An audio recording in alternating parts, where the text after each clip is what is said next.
I still don't know how to explain what happened in that house in 2022, but every night when I close my eyes, I hear my own name whispered from the walls.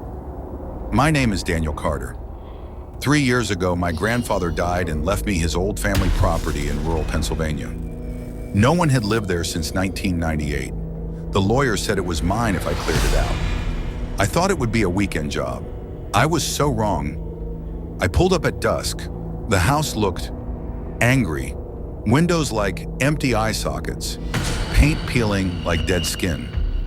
But the worst part, the front door was already cracked open. I know I locked my car. I remember the beep. Yet when I walked up the porch, the door slowly swung inward on its own. No wind, nothing. Inside smelled like wet earth and something sweet rotten. I flicked the light switch. Nothing. Phone flashlight on.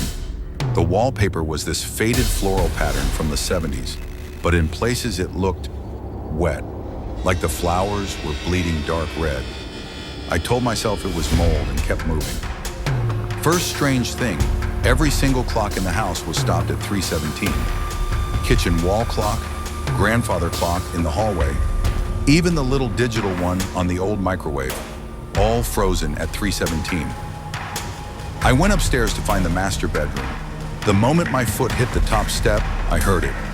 Daniel, soft, female, coming from behind me. I spun around, empty staircase. My heart was hammering so loud I could hear it in my ears.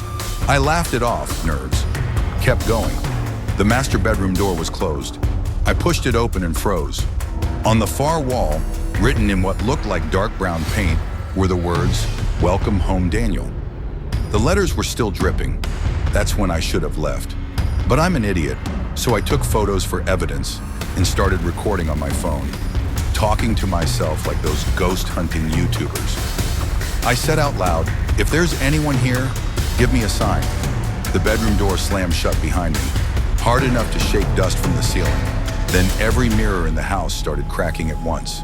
I heard it, pop, pop, pop, down the hallway, bathroom, guest room, like bones breaking.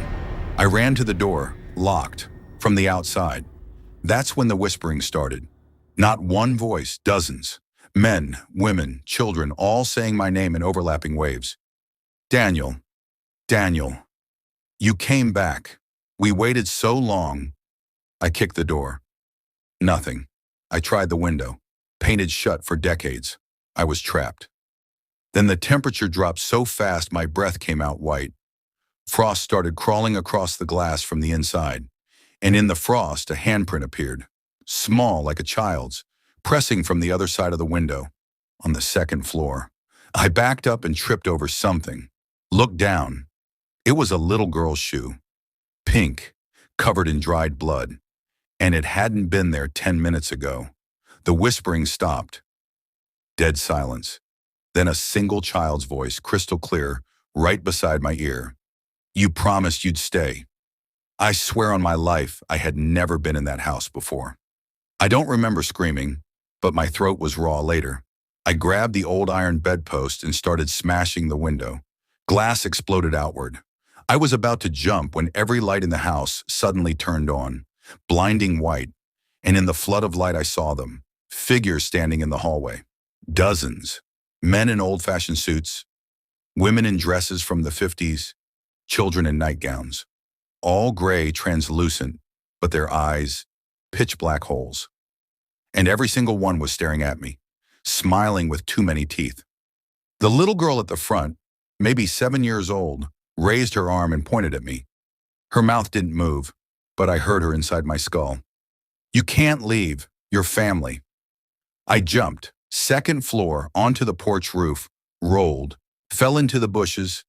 Something in my ankle snapped, but I ran, limped, crawled to my car.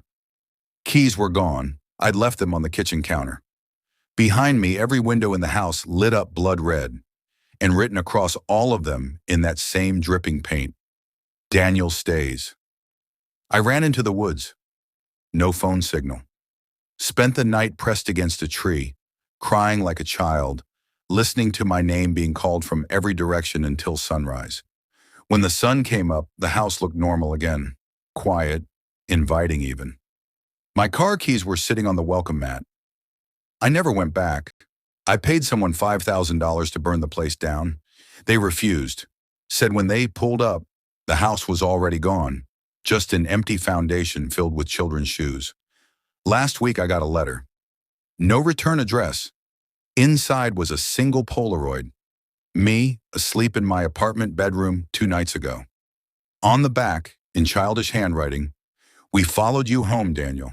See you tonight at 3:17. I haven't slept since.